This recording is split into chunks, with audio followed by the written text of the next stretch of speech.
appeared before the Congressional Committee, the highest representation of the American people, under subpoena to tell what I knew of activities which I believe might lead to an attempt to set up a fascist dictatorship. The upshot of the whole thing was that I was supposed to lead an organization of 500,000 men, which would be able to take over the functions of government.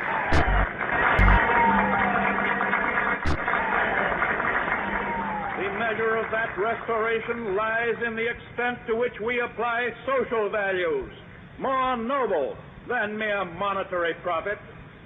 Happiness lies not in the mere possession of money.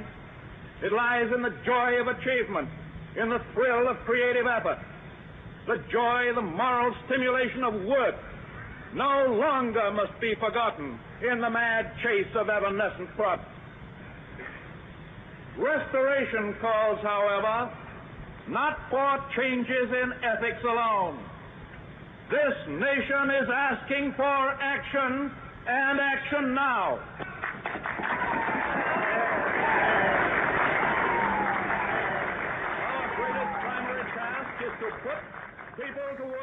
The presidency of Franklin Roosevelt represented a return to the foundations of the American Constitution. Before his entry, the country was at the brink of disaster by the willful hands of lust for profit emanating from the self-seekers at the offices of Wall Street. In the first 100 days of his administration, policies were enacted to break their power. Glass-Steagall, in particular, was put in place, prohibiting the enemy from regaining control of the nation's system of finance. With the Glass-Steagall protection, FDR's economic program went ahead, rebuilding the country physically and restoring confidence and dignity back to the American people. Hunger drove our people to the bread lines. Anxiously we waited for some sign of better days. Then came the federal government's work program. In May 1933, a new chapter was written in American public policy when the plan was brought before the representatives of the people in Congress. An act was passed creating the TVA, the Tennessee Valley Authority. With the financial structure of the country strengthened and revitalized, with new impetus given to commerce and industry, his mind now turned to farmers and their plight. Roosevelt's National Recovery Act has brought forth the pledge of millions to aid his program, the pledge to follow his leadership, and the pledge to bring back prosperity. The recovery of the country was swiftly underway. What Wall Street was succeeding in internationally was met with great resistance in America. With the Glass-Steagall Act, the work programs, the agricultural programs, the programs to enhance America's industrial capability were made possible. Franklin Roosevelt's productive measures were advancing the nation away from disaster and economic depression so effectively, they had to be stopped. Against a return of the evils of the old order, there must be a strict supervision of all banking and credits and investments. There must be an end to speculation with other people's money.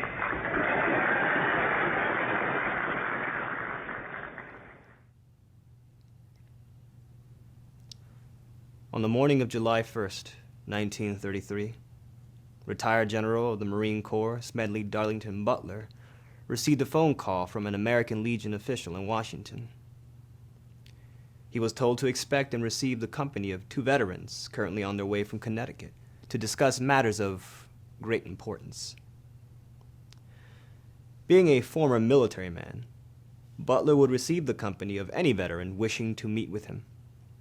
The 2 veterans, within 5 hours from the call, finally arrived at Butler's home, dressed quite fastidiously and rolling in with a chauffeur-driven Packard limousine. The 2 men, Bill Doyle and J.L.C. McGuire. Who did McGuire represent? Grayson Mallet Provo Murphy, head of a leading New York brokerage firm trading in stocks and international syndicated bonds in collusion with the House of Morgan. Grayson, honored with the exclusive title of J.P. Morgan's preferred client list.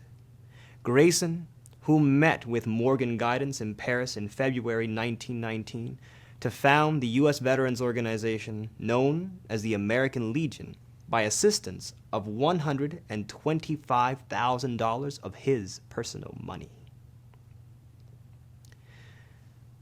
What business did men of this class wish to gain from a retired General Butler?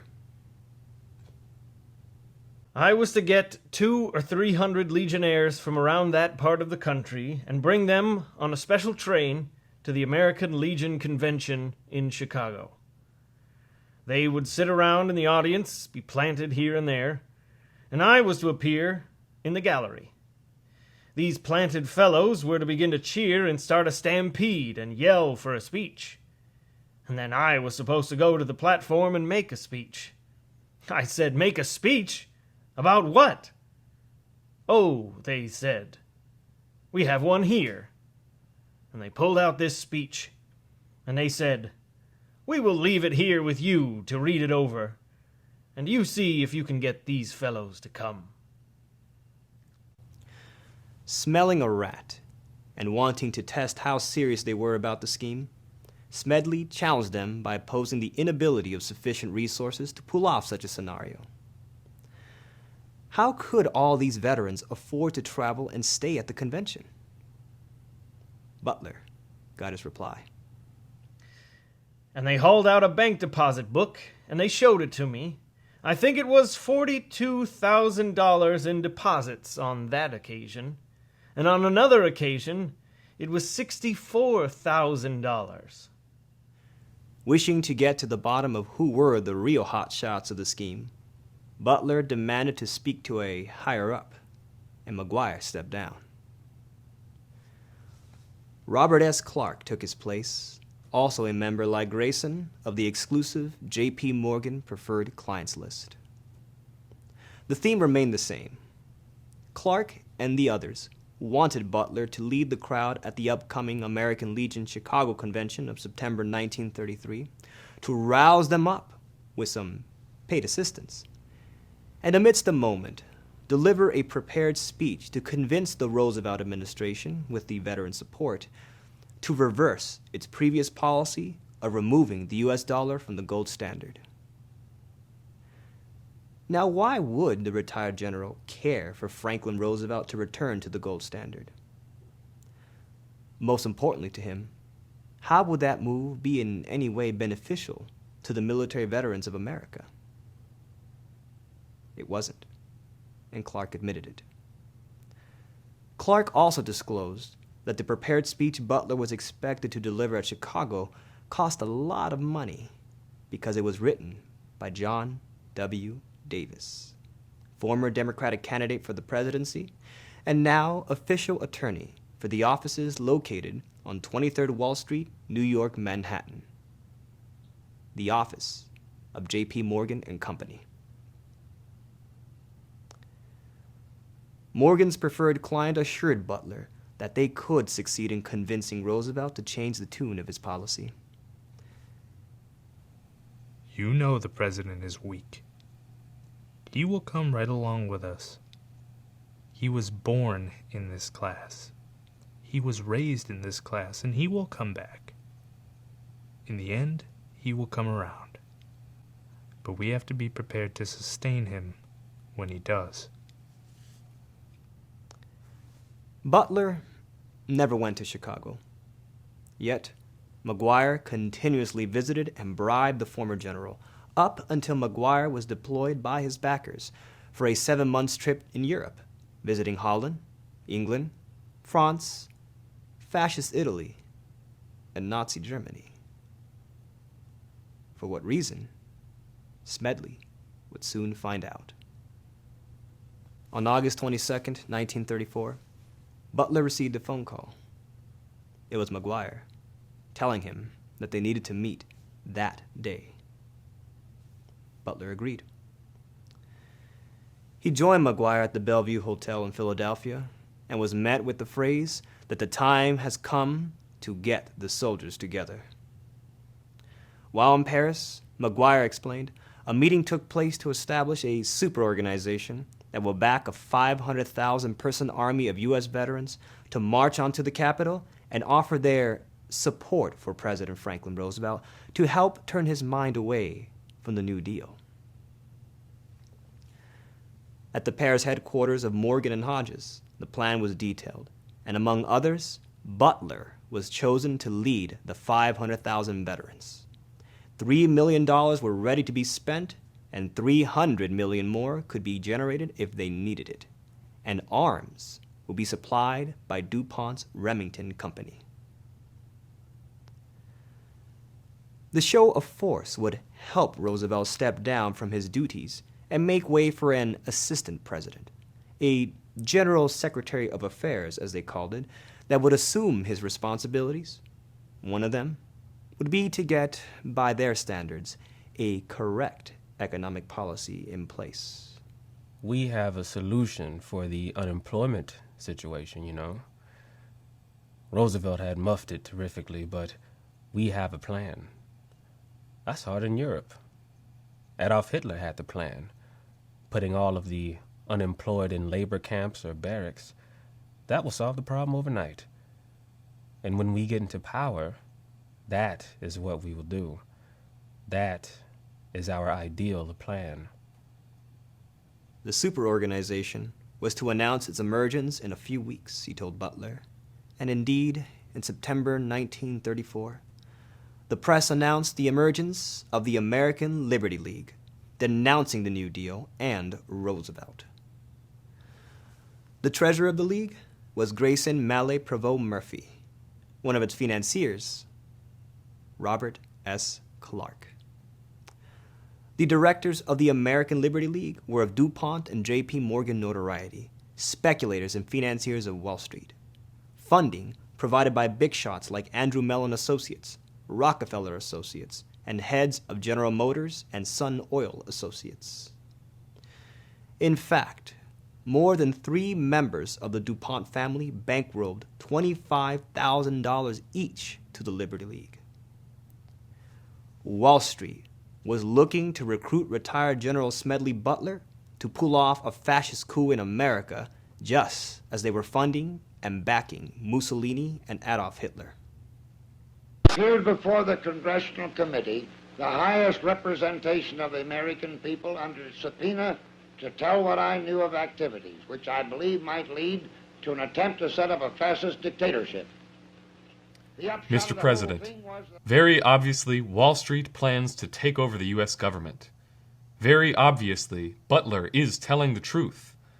I have been looking for just this attempt at a Wall Street coup if your policies looked like succeeding. Wall Street is the enemy of our government.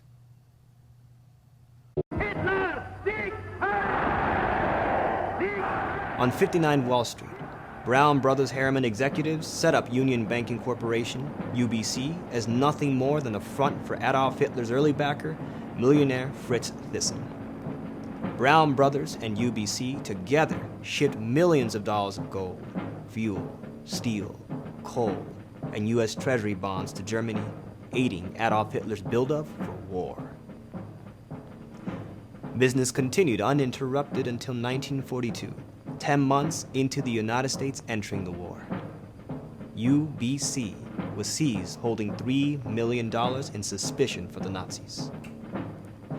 American Liberty League contributors Rockefeller and DuPont did more than finance an attempted coup against Roosevelt and the New Deal. Through John D. Rockefeller's Standard Oil Company, Hitler's armored trucks and running aircraft were supplied with fuel. They partook, along with the cartels of Fritz Thyssen, in sending coal to the infamous death camp Auschwitz. Rockefeller Standard Oil generously provided prison guards for the concentration camps as well. Rich with fuel, DuPont, with their interlocking control over General Motors in the 1930s, filled in their part of the bargain for Hitler. DuPont-controlled General Motors committed to full-scale production of trucks, armored cars, and tanks for the Fuhrer. In 1929, Adam Opel AG was acquired by GM in Germany. Full-scale production for war began in 1935. For their participation and contributions, James Mooney, chief executive of GM, was awarded the Order of the German Eagle by Adolf Hitler. both American Liberty League financial supporters joined to open a joint subsidiary with German chemical company IG Farben. The subsidiary provided the Nazi army with leaded gas, while IG Farben supplied poison gas, Zyklon B, for the concentration camps. This was the machine behind the attempt to recruit Smedly Butler to march a 500,000 veterans army to overthrow Franklin Roosevelt and his economic policies, the New Deal and the Glass-Steagall Act. This is Wall Street.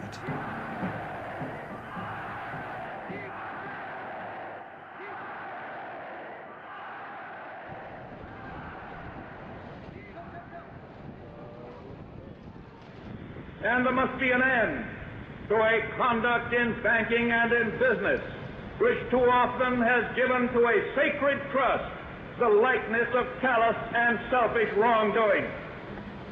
Practices of the unscrupulous money changers stand indicted in the court of public opinion, rejected by the hearts and minds of men. Faced by failure of credit, they have proposed only the lending of more money. They only know the rules of a generation of self-seekers. They have no vision, and when there is no vision, the people perish. Yes, the money changers have fled from their high seats in the temple of our civilization. We may now restore that temple to the ancient truths.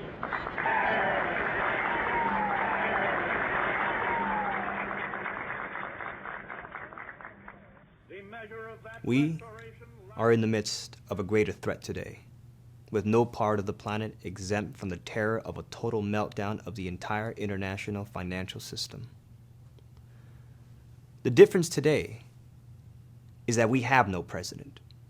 We have a virtual traitor working on behalf of the same clan that sought to overthrow President Roosevelt for challenging their power. FDR enacted Glass-Steagall to put an end to their speculative games. President Obama bails them out. Today, Wall Street doesn't need a 500,000 veteran army to convince the president to impose a fascist dictatorship in America. President Obama has already usurped the Constitution with the recent budget bill. If this present coup against the U.S. government is not overthrown, we have no chance for survival.